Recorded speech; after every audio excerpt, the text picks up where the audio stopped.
isa ba kayo sa mga na-shock sa electric bill ninyo? Dumating na ba sa'yo, ate? Oo, 1,000 pesos mataas. Ah, talaga, no?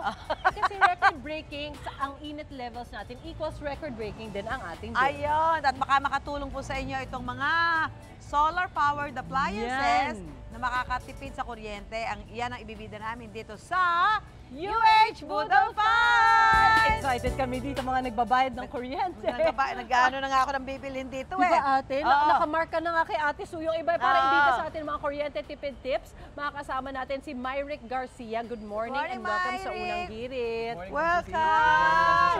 Hindi lang pala tips, products mismo. Products mismo.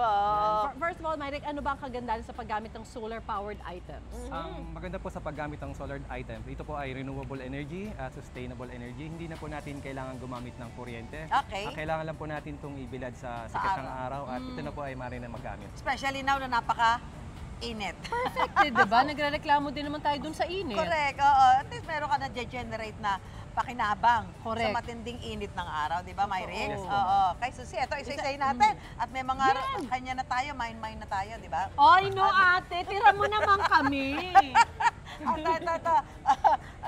Isayin natin yung mga solar-powered items na narito. Una na dito, solar-powered fans. Paano to gumagana? Magkano natitipid sa kuryente? Ito po ang isang klase ng solar fan po natin, ang desk fan. Ito po ay metal. Ito po ay kailangan lang po nating i-charge ng mga 4 to 5 hours.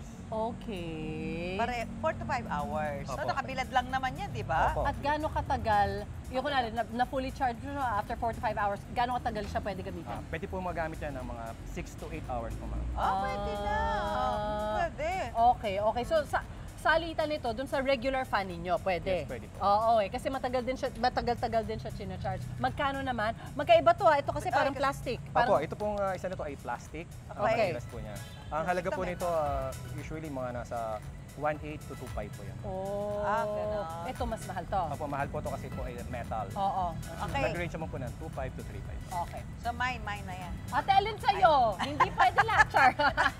Oy, sorry alin yung charge dito? Hindi naman yung item, di ba? Ano yung, yan? Ito po yung kanyang solar panel. Yan. Kailangan lang po natin i-connect yung ating solar pan sa solar panel. Ito po yung ilalabas natin sa labas. Sa arawan, sa may bubungan nyo, o may area kayo sa bahay na laging may sikat ng araw, Yes, ito yon. Okay. Nakabilad. Oo. Ito yung next item natin, itong solar lights. Wow! In front of me. Ayan. Ate. Gaano katagal naman ito ibibilad, Myrick? Sa mga solar lights po, ma'am, kailangan po natin itong ibilad na mga 4 to 8 hours po. 4 to 8 hours. Tapos gaano katagal siya magagamit?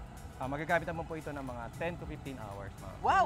Pwede na yun sa magdamag sa gabi. Oh. Ito, pag kunwari, syempre gagamitin natin yan, kunwari sa gabi dahil nag-brown out or whatever. Pero hindi naman natin alam kung kailan mangyayari yun.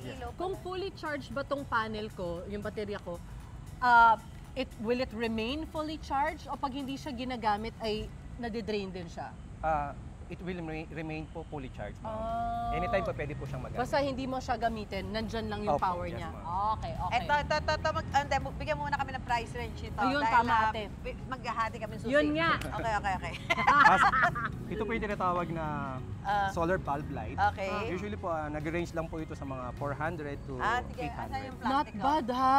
Teka lang. Sige. I-shoot mo na yan. Okay Andiyan na. yung sasakyan mo, ate. Isakay mo na agad. Next! Next! Ay. Ito naman po yung tinatawag nating emergency light. Ayan. Pwede po tayo mag-charge dito ng phone. Hindi lang po siya basta ilaw. Oy, importante yan, lalo na malapit na tag-ulan, ha? Correct, Kailangan may ate. mga emergency light tayo sa bahay natin. Kasi magkano yan? Magkano Ito yan? po ay nag-range to 500 to 1,000. Sold! Sold! Kailangan maunahan pala tayo, ate. Dito, Parang ano tayo? auction. Ano dito? Solar lights natin, ito. Ito naman po yung mga solar floodlight. Kailangan lang po floodlight, yeah. Yes po. Floodlight, oo. Kailangan po i-connect sa panel. Ito naman po yung dadalhin din po sa labas. Ito yes. naman po pwede pong indoor or outdoor. Okay, lahat naman yung ganun ng sistema. Iko-connect sa panel, di ba? Alright, medyo maulan na rin ngayon. Safe pa rin ba ang mga solar-powered items? Oo nga, Paano pag kapag nabasa? umuulan. Yes, ma'am. Ito naman po ay designed na Maulanan. maulanan. Ito po ay waterproof. Kunwari kasi naiwan namin, umalis kaming bahay, umulan, okay lang.